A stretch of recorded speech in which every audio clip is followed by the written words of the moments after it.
Okay, so ngayon, kung makikita nyo, nandito ako sa may Cubao, and then kung makikita nyo, umuulan na sa labas. And I just wanna do a documents on what happened. So, nung time na itinali sa church ang asawa ko, because he's a IT programmer and also #1 in the company, but I don't wanna name those company because lots of people want to do a justice, and I'm the one who go to the justice to do everything and put all those evidence inside on my own hands, not all of kung sino ka mang nagmamagaling ka, hindi ako magpatalo sa'yo.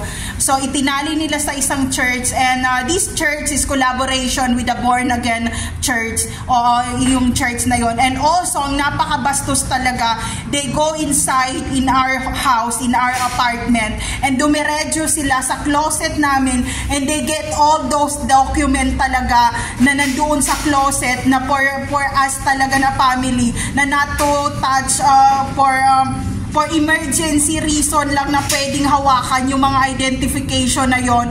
And those people born again in the Colorum Church already go enter in our apartment and get all those important evidence that me and my husband and also my kids, Hero and Gabby, also document. So kung nakaka-relate kayo, if you are targeted individual out there like me with the Boys to Scout, synthetic telepathy, mind control, please help me not to kill me of all of these people. So ayun, gusto ko lang i-clarify lahat.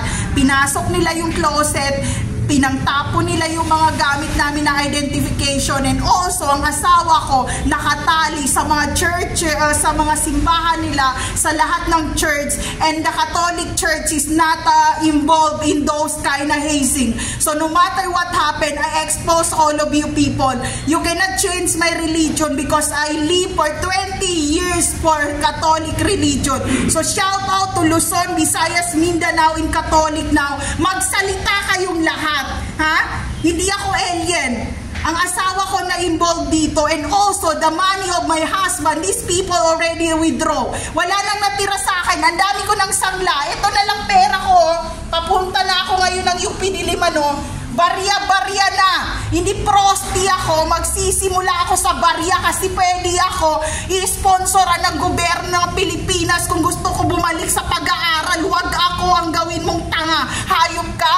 Doon pa lang sa pagdali mo sa asawa ko sa simbahan, galit na ang biyanan ko, galit na ang biyanan ko sa Caloocan, si mama.